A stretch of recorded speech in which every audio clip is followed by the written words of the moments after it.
It was a Wednesday night in February. The temperature outside was 11 degrees. A family of 4 sat down for dinner when suddenly everything went dark. No lights, no heat, no internet, no idea when it would come back. The parents looked at each other across the dark kitchen table and realized something terrifying. They had absolutely no idea what to do next. Within 2 hours, the house temperature had already dropped 4 degrees. The kids were cold, the food in the refrigerator was warming up, the phones were at 60% battery and dropping, and the father had already made 3 mistakes that would cost them dearly over the next 18 hours. Here is the hard truth that nobody prepares you for. A power outage is not just an inconvenience. In the wrong conditions, it becomes a genuine survival situation within hours. And the difference between a family that gets through it safely and comfortably and a family that suffers is not luck. It is knowing exactly what to do in the first 24 hours. Today, I am going to give you the 5 critical steps that every homeowner must take the moment the power goes out. Steps that most people get completely wrong or never think about at all. Stay with me, because this information is something every household in America needs right now. Welcome back. If you are new here, this channel is dedicated to giving you real, practical, life-saving information before you need it, not after. Today we are talking about power outages, specifically the first 24 hours, which are the most critical window that determines how safe, comfortable, and in control your family will be throughout the entire outage. These 5 steps are simple, proven, and can be done by anyone, whether you live in a house, an apartment, or anywhere in between. Let's get into it. Step 1. Don't panic. Assess the situation immediately.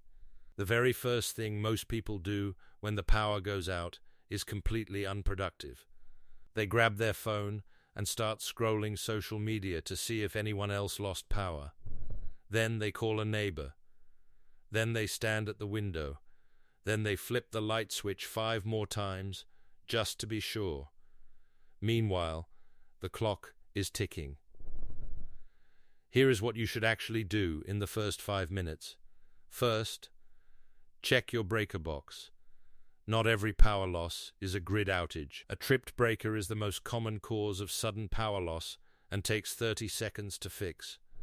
Check it before assuming the worst. Second, look outside. Are your neighbors' lights out? Are street lights dark? This tells you immediately whether it's a local issue or a wider grid outage.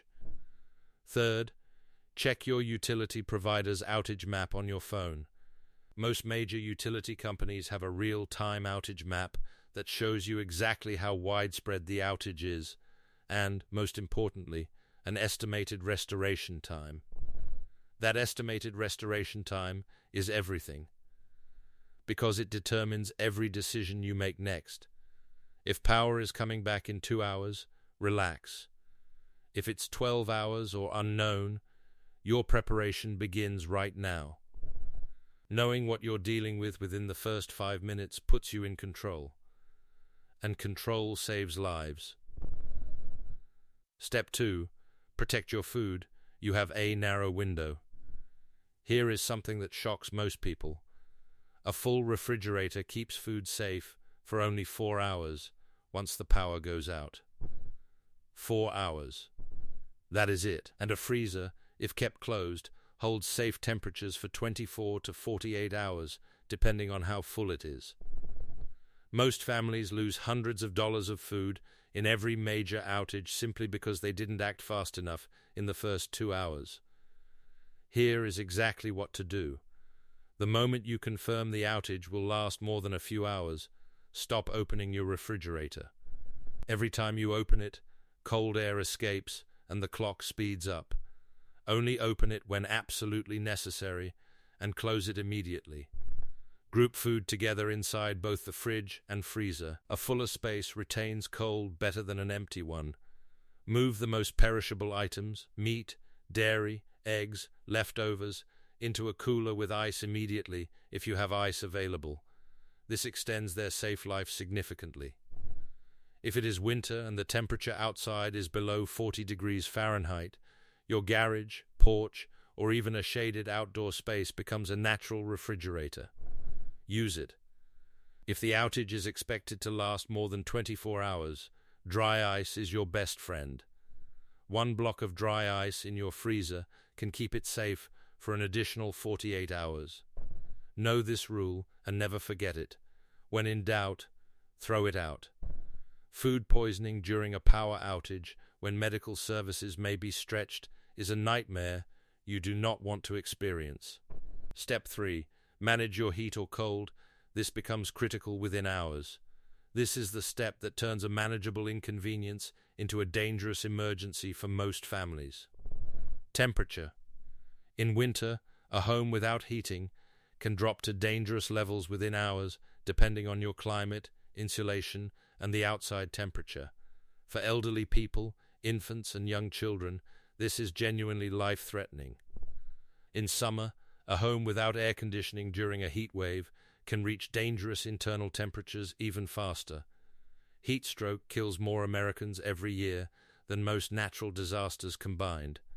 Here is how to manage both situations. For cold weather outages, immediately identify the warmest room in your home and move your family there. Close off all other rooms to concentrate body heat in one space. Hang blankets over windows and doors to block drafts. Use sleeping bags, heavy blankets, and layers of clothing to retain body heat. A room full of people generates surprising warmth. Use safe indoor heating options only. A properly vented fireplace or wood stove if you have one. Never, and I cannot stress this enough, never use a gas stove, charcoal grill, camping stove, or generator indoors.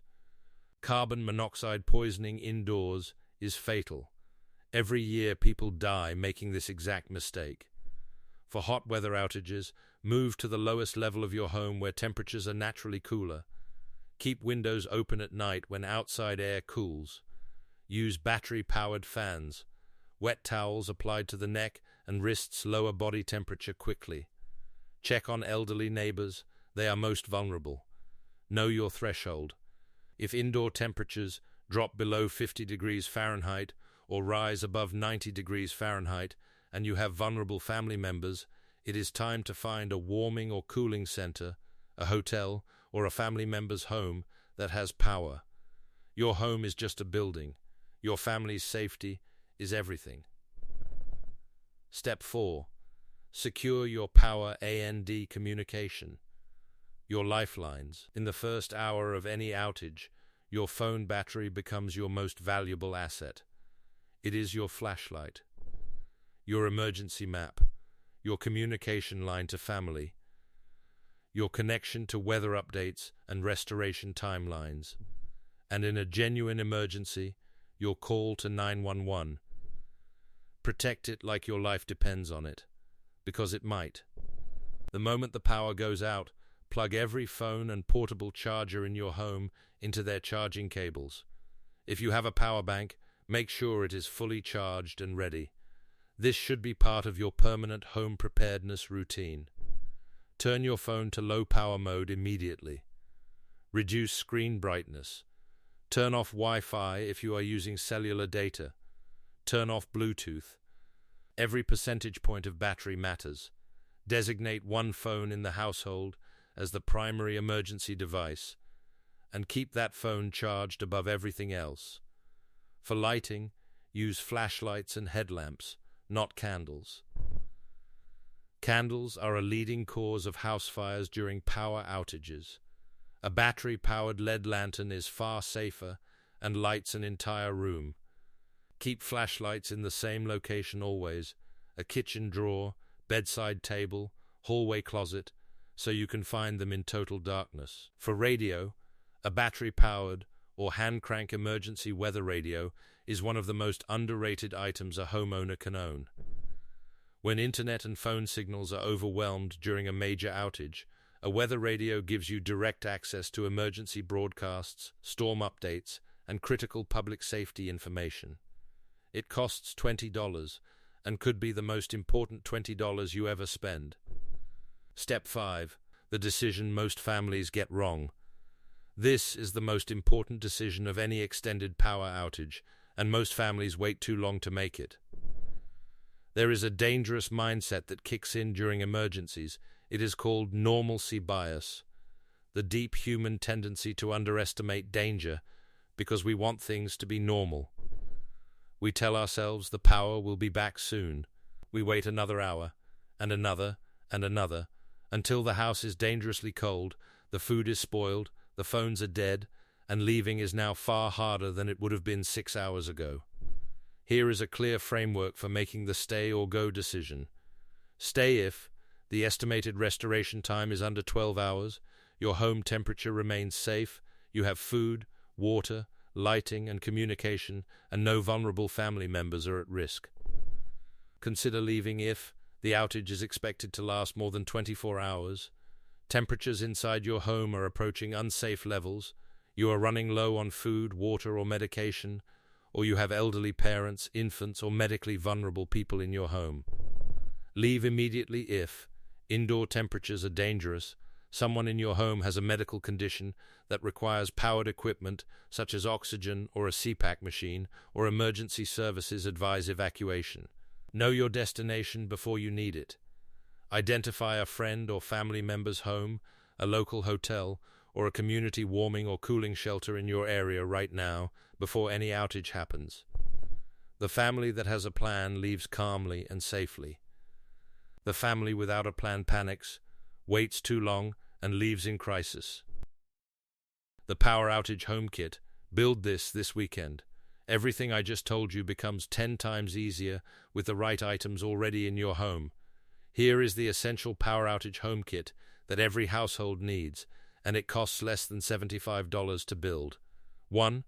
A battery-powered or hand-crank emergency weather radio. $20. Non-negotiable. 2. LED flashlights and headlamps with fresh batteries for every member of the household. 3. A high-capacity power bank, fully charged and refreshed every 3 months. 4. Emergency thermal blankets, 1 per person, $2 each. Store them in a kitchen drawer right now. 5. A 3-day supply of non-perishable food, canned goods, energy bars, peanut butter, crackers, rotate every 6 months. 6. A minimum of 1 gallon of bottled water per person per day for 3 days. 7. A basic first aid kit. 8. Extra batteries in multiple sizes, D-cell, stored in a waterproof bag. 9. A manual can opener. Sounds obvious. Most families don't have one they can find in the dark. 10.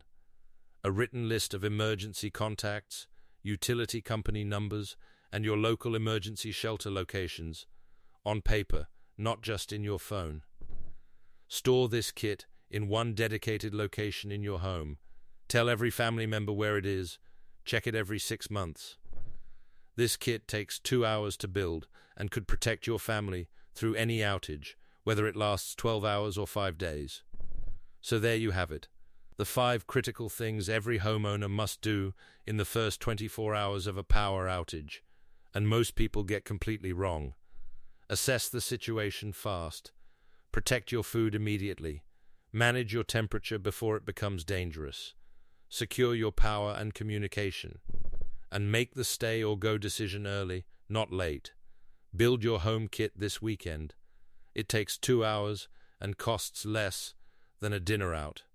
And when the next outage hits, and it will, you will be the calm, prepared person your family needs you to be. Now I want to hear from you. Have you ever been through a major power outage? What happened? What do you wish you had known? Drop your story in the comments. Your experience could genuinely help another family prepare. If this video was useful, please hit like and share it with someone you care about. One share could make a real difference for a family that is not prepared yet. Subscribe and hit the notification bell. We post practical, real-world safety and survival content every single week. Stay prepared, stay safe, and we will see you in the next one.